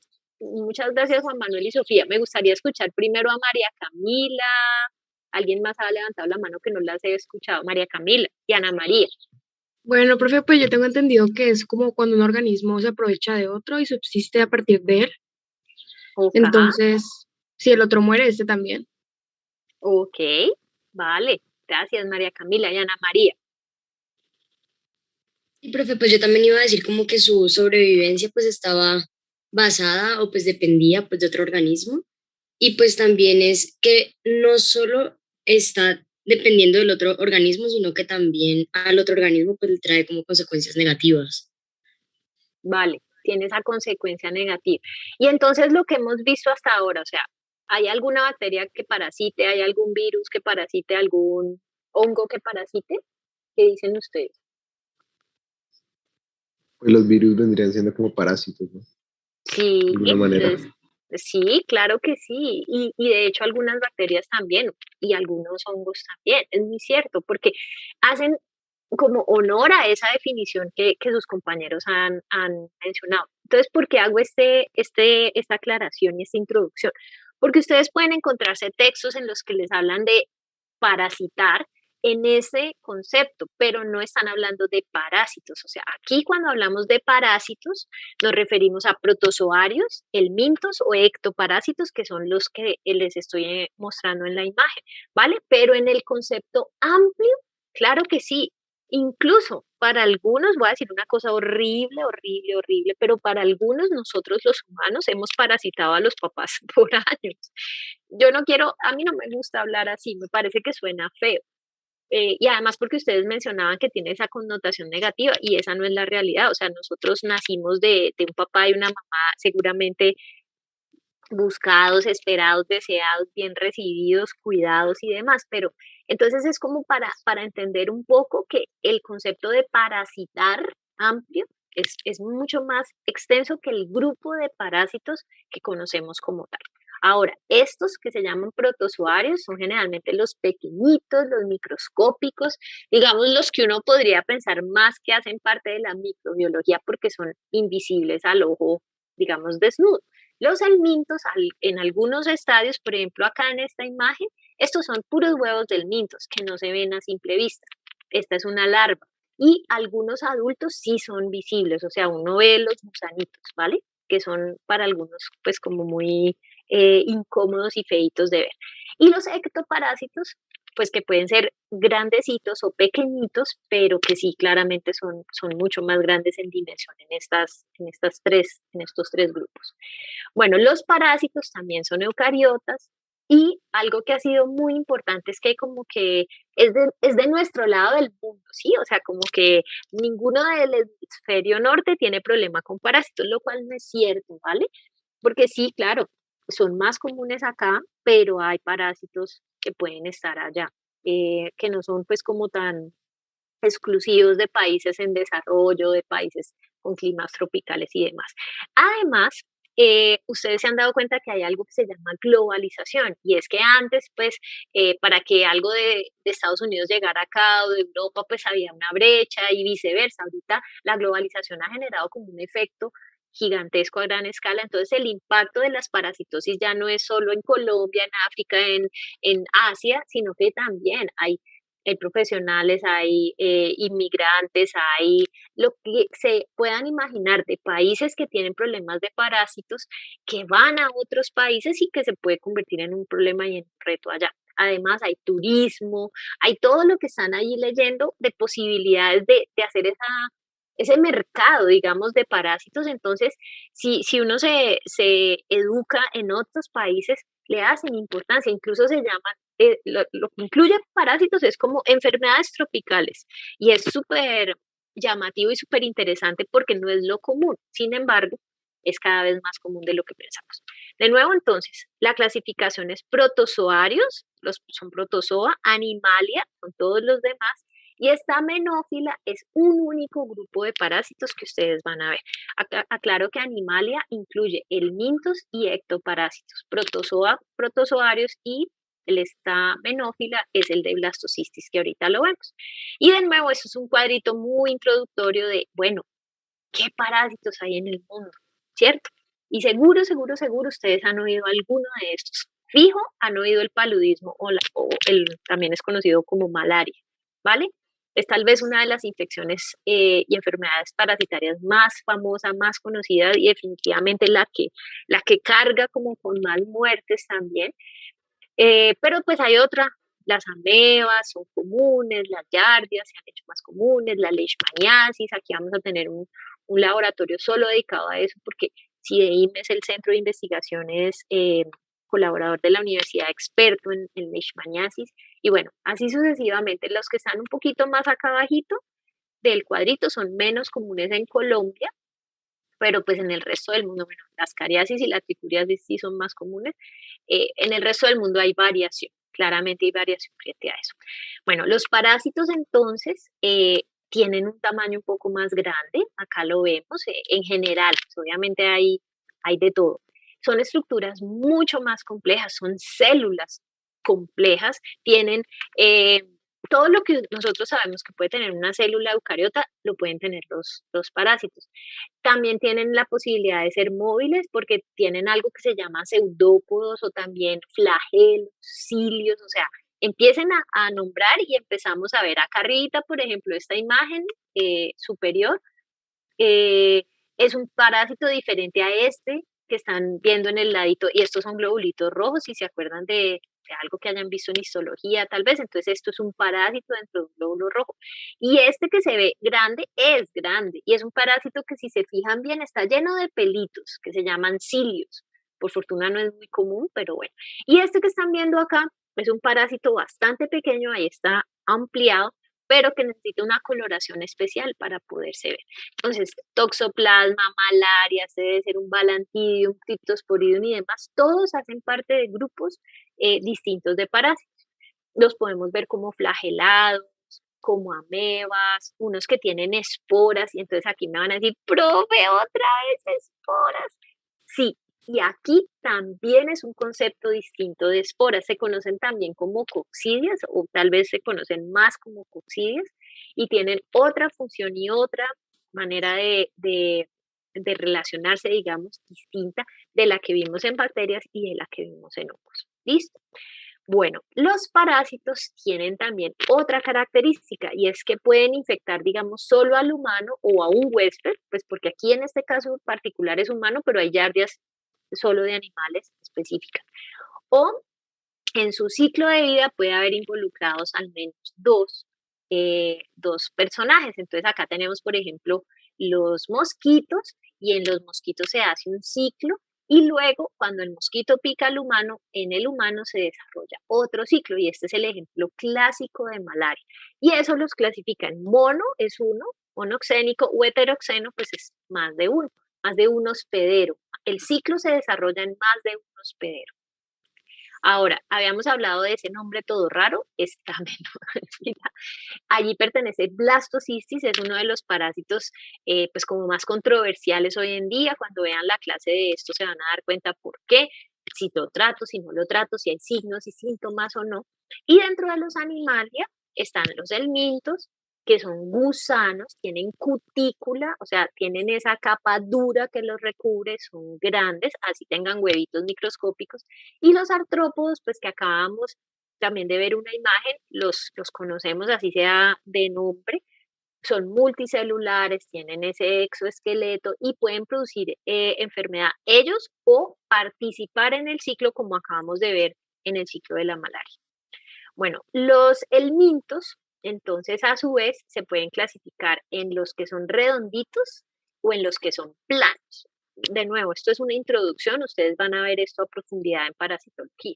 Los que son redonditos, pues ni hablar. Mira, aquí hay un ejemplo clásico, eso es un gusano redondo típico, y de hecho en los gusanos hay sexos, en la mayoría sexos separados. Entonces aquí ven la hembra y el macho.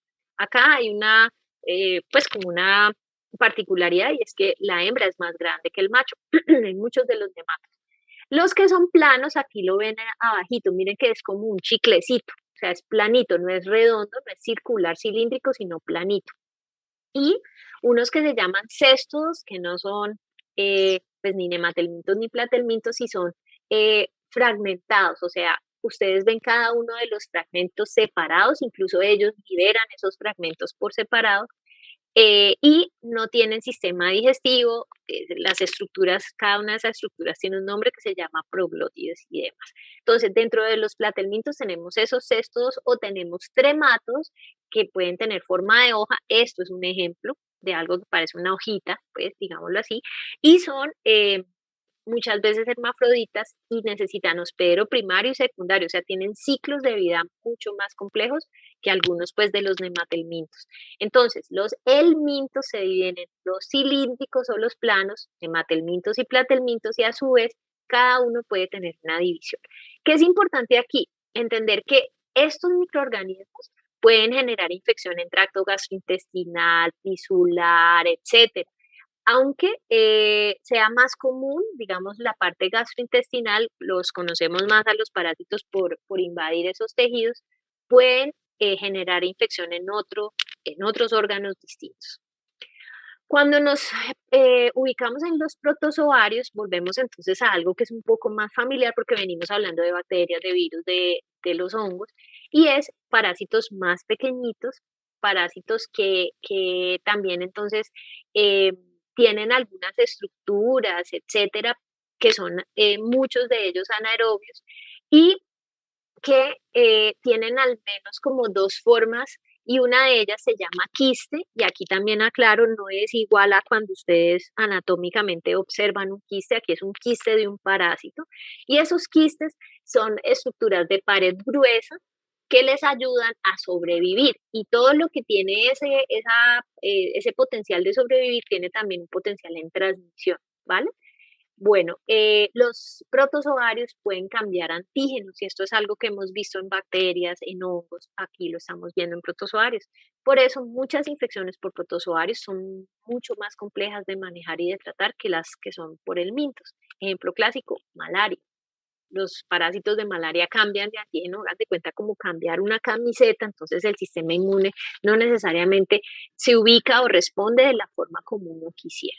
Los protozoarios se reproducen por fisión binaria, esa fisión binaria ya la han visto ustedes y la hemos revisado acá.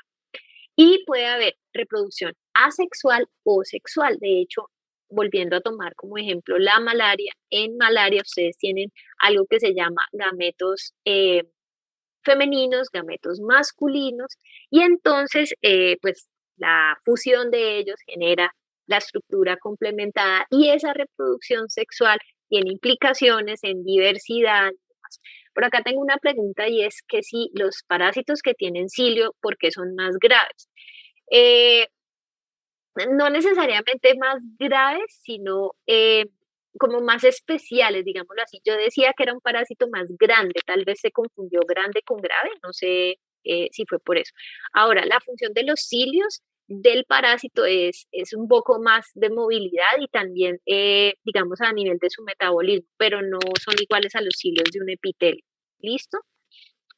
Bueno, entonces les decía que esta reproducción, con gusto, esa reproducción sexual genera esa mayor diversidad que podemos observar en algunos parásitos.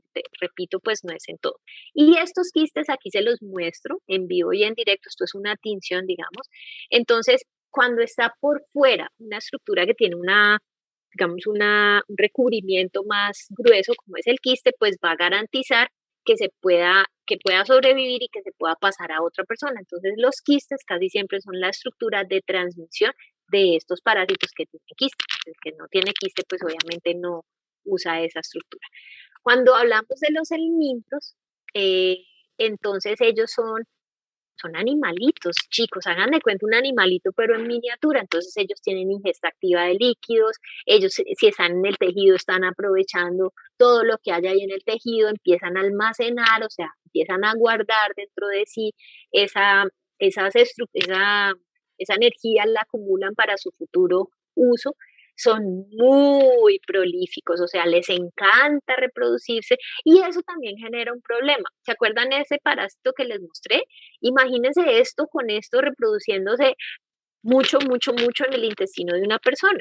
Puede llegar a ser tan grave que lo obstruya porque pues simplemente hay demasiada masa de esos parásitos que son grandecitos en el cuerpo de una persona. ¿Qué es lo más importante que tienen ellos? Esa cutícula, o sea, eso es un gusano tal cual, o sea, digamos que lo más parecido puede ser una lombriz que ustedes hayan visto, no son iguales, pero imagínense eso, esa cutícula, pues eso los hace resistentes a enzimas, al ataque del cuerpo, de nuestro cuerpo que quiera, y también ellos pueden usar eso para cambiar de antígenos, para mostrarle algo, sobre todo en algunos estadios iniciales, cuando son larvitas y están desarrollándose, entonces pueden usarlo para volver, digamos, loco al sistema inmune. Entonces usan también ese mecanismo de alteración y de mimetismo para interactuar con el sistema inmune. Finalmente los artrópodos, pues todos hemos visto una hormiga como mínimo, un zancudito, bueno, son animales con cuerpo segmentado, generalmente tienen pares de apéndices articulados, tienen sistema nervioso y digestivo, o sea, son animales pequeñitos, pero son animales, sexos separados. Ustedes seguramente han oído que hay zancuda y zancudo, así les digamos a todos zancudos, y que ponen huevos y etcétera, etcétera. Y La quitina que hablábamos, pues obviamente no es idéntica, pero es muy similar también a la quitina que mencionamos en los hongos, entonces tienen esa cobertura, eso los hace duritos a la mayoría de ellos, dependiendo de dónde se encuentren, tienen respiración y pues por branquias o por estructuras, y representan un reto, como les decía, como tal, porque pueden producir una infección, una enfermedad, o como vectores de otros microorganismos que pueden ser bacterias, virus o parásitos, ¿vale? Ellos pueden ser vectores de esos microorganismos. ¿Cómo producen daño los parásitos? Pues pueden producir enzimas, muchas enzimas, y ya hemos visto, las bacterias producen enzimas, los hongos producen enzimas, los parásitos pueden producir toda esta serie de enzimas, y esas enzimas pueden producir un daño. ¿Qué enzimas estamos hablando? Proteinasa, colagenasa, lactasa, puede haber algunas toxinas, no es lo más común, los parásitos no son como los principales productores de toxinas, pero sí pueden producir. Pueden generar daño mecánico, no necesariamente todos los parásitos, pero algunos protozoarios, por ejemplo la Yardia, puede generar taponamiento cuando son muchas, muchas, muchas, muchas, y dañar procesos de absorción. O los helmintos, que son más grandes, pues imagínense todo ese mundo de lombricitas que les mostré que se llama Ascaris, multipliquen eso por mucho, imagínense el veneno intestino de un niño, pues genera un bloqueo totalmente, el intestino no puede funcionar bien, porque es que hay un bloqueo físico, mecánico por esos parásitos. Bueno, y así sucesivamente también puede haber, por ejemplo, esto que me parece muy importante de migración. Hay unos helmintos que tienen larvas en sus estadios de desarrollo, y esas larvas como que llegan por una autopista y se pierden. Imagínese una larva perdida en un lugar donde no tiene que estar dentro de su ciclo de vida. Sí o sí va a generar un daño, y además el sistema inmune va a reaccionar muy probablemente a eso. Y con respecto a los mecanismos un poco más finos, ustedes de nuevo el semestre que viene van a ver un poco en inmunología qué pasa. Hay unas reacciones que se llaman hipersensibilidad, que se despiertan en respuesta a parásitos, a bacterias, y entonces eso va a generar parte del daño que vamos a ver en el paciente, parte de los signos y síntomas. Bueno, pueden entrar por ingesta, que son los que más conocemos, porque la mayoría de los parásitos pues tienen algo que ver con el tracto gastrointestinal, pero también puede haber penetración, bien sea que el mosquito lo inyecte, cortadura, etcétera. Y con frecuencia los parásitos están asociados a un mal manejo de condiciones sanitarias, de desechos humanos, eh, falta de higiene o de conocimiento de normas de higiene. Hemos estado hablando en la primera práctica de higiene de manos, eso es esencial, no solo para virus, que los ha hecho famosos, para bacterias, para parásitos, para hongos. Muy importante también que en las infecciones parasitarias la gravedad es a veces dependiente de la dosis. No es lo mismo tener un gusanito de esos que les mostré y que solo sea hembra, porque nunca se va a poder reproducir, por ejemplo, a tener hembra, macho, multiplicidad y demás. De la duración de la exposición, a veces, digamos, en zonas donde hay mucha transmisión de malaria, no solo te pica un zancudito infectado, sino muchos, y eso genera o multiplica posibilidades de que tengas un caso de malaria. Y con frecuencia las parasitosis se consideran como infecciones o enfermedades crónicas, no todas, ¿no? No todas. Perdón, por acá me preguntan que si los hongos pueden asociarse con falta de higiene. No todo, algunos sí. De pronto no es como tan general, solo falta de higiene o falta de conocimiento de la higiene adecuada. ¿Listo? Y que si los parásitos que están mal ubicados se pueden atacar. Sí, de hecho, pues la idea es poder atacarlo, pero a veces esos que están mal ubicados no se conocen hasta que no pasa mucho tiempo y el daño es más grande, porque no es fácil, chicos. O sea, nosotros acá les mostramos como pasito a pasito, pero cuando ustedes ya están enfrente de un paciente es un signo interrogante gigantesco. Entonces uno empieza a construir como los casos, a imaginárselo, ustedes como médicos lo van a hacer así, pero a veces no es tan fácil. Pero en la corta respuesta es sí, la idea es atacar lo que está por fuera, solo que a veces, dependiendo de la ubicación, puede ser un reto. Bueno. Y de nuevo, a mayor respuesta inmune, o sea, cuanto más el sistema inmune como que ataca, puede haber mayor manifestación. Y esas manifestaciones, dependiendo de dónde esté ubicado ese parásito pueden ser terribles. Por poner un ejemplo, un parásito que se perdió y se fue a dar por allá a cerebro. Y eso pasa, hay una parasitosis y es muy difícil porque si se queda quietico puede que pase toda la vida y nunca lo vea, pero si crece o si el sistema inmune reacciona, puede llegar a haber convulsiones, un mundo de signos y síntomas que se desencadenen y no va a ser fácil, porque pues tú no puedes llegar a abrir cerebro o atacar solo ese pedacito del cerebro, o sea, se complejiza la situación. Chicos, los parásitos necesitan entrar de alguna forma, aquí hacen lo mismo que hemos estado hablando en otros microorganismos, se adhieren, se replican, o sea, tocan la puerta y dicen, déjenme entrar, por favor, yo tengo la llave, bla, bla, bla. Bueno, eso puede pasar, pero también pueden empezar a hacer esa multiplicación allí, esa invasión, producir algunas veces toxinas como habíamos hablado, entonces esa es otra manera de dañar. O también pueden romper algunas células, entonces muchos parásitos que están en los glóbulos rojos, al romper los glóbulos rojos pueden generar anemia, por ejemplo, porque pues uno no contaba con perder todos esos glóbulos rojos, pueden evadir el sistema inmune, pueden inactivar el sistema inmune, se genera toda esta serie de complejidad dependiendo del tipo de parásito del cual estamos hablando.